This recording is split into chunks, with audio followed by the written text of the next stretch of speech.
Kylian Mbappé en a marre de l'ambiance qui règne au PSG, la tendance est plus que jamais à un départ vers la capitale espagnole. Restez bien connectés, on vous explique tout ça dans un instant. Bonjour à toutes et à tous et bienvenue dans ce premier JT Foot Mercato de la semaine. Le PSG a subi une nouvelle défaite ce week-end face à Monaco, une nouvelle déconvenue qui ne devrait pas calmer les tensions qui règnent actuellement en interne côté Paris Saint-Germain. Une disaster class. Face à Monaco ce dimanche, le club parisien a pris une nouvelle gifle et a par la même occasion concédé sa troisième défaite de rang à l'extérieur. Force est de constater que l'élimination face au Real Madrid n'a toujours pas été digérée par les hommes de Mauricio Pochettino.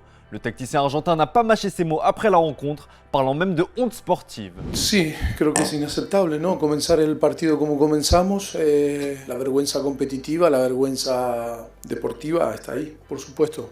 Tenemos que sacarnos de la mente la frustración de la eliminación de la Champions. Sur le terrain, les joueurs laissent transparaître une certaine nervosité, ce qui s'explique par l'ambiance délétère qui règne en interne. En haut lieu, la tension est à son paroxysme. Bien qu'il devrait poursuivre l'aventure à la tête du PSG, Nasser Al-Khelaifi est remis en question. Leonardo et Mauricio Pochettino se retrouvent plus que jamais sur la sellette. Une atmosphère néfaste qui affecte les joueurs, à commencer par Kylian Mbappé. Si l'on se fie aux informations délivrées par El Confidencial, le meilleur joueur parisien veut se libérer d'un environnement toxique pour le football. Le média ibérique indique que la façon d'agir des dirigeants qataris du PSG ne plaît pas aux Blondinois, ou du moins ne correspond pas à sa vision du foot et du sport en général. Le journal revient notamment sur la fameuse sortie médiatique de son président l'été dernier. Kylian va rester à Paris, on ne va jamais le vendre et il ne partira jamais libre.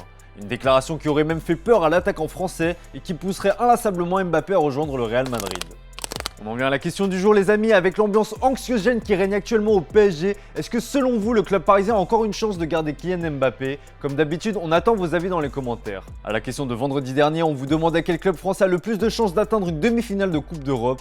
Eh bien vous êtes nombreux à penser que l'OM atteindra le dernier carré de l'Europa Conference League. On rappelle que le club phocéen a hérité du PAOK Salonique en quart de finale.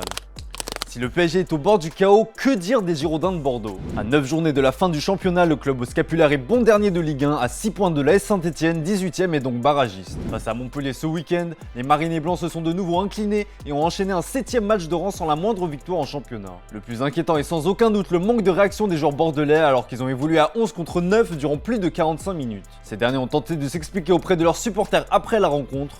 Une bien mauvaise idée tant l'ambiance est détendue. Comme le rapporte Sud-Ouest, la sécurité a dû intervenir avant que la situation ne dégénère. Les joueurs sont ensuite repartis sous des mouillés le maillot lancés par des fans du club au scapulaire. Une après-midi cauchemardesque il était aussi pour Benoît Costil, pris pour cible par les supporters du Virage Sud. Le portier a été sifflé durant une bonne partie de la rencontre et a même été accusé de racisme par une partie du public. Pour l'intéresser, trop c'est trop. Selon 20 minutes, le Français de 34 ans aurait ainsi annoncé sa décision de rapidement quitter le club à plusieurs joueurs et salariés du club après la rencontre. Ambiance. Dans le reste de l'actu, l'histoire d'amour entre Paulo Dybala est sur le point de toucher à sa fin. En fin de contrat en juin prochain, l'international argentin a reçu plusieurs propositions de la part de sa direction ces derniers mois, mais le dossier était au point mort, ce qui a crispé le club italien.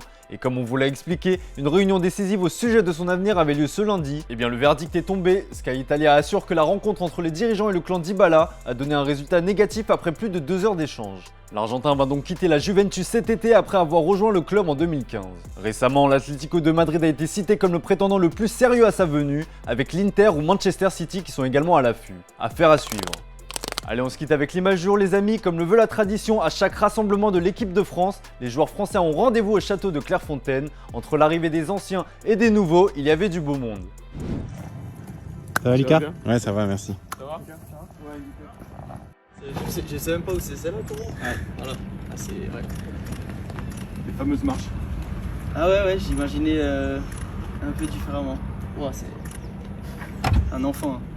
Désolé, hein, j'ai pas de mots. Merci les amis. Ça va? Voilà, c'est tout pour aujourd'hui. Merci pour votre fidélité. Bonne soirée à vous. On se retrouve dès demain pour un nouveau JT Foot Mercato.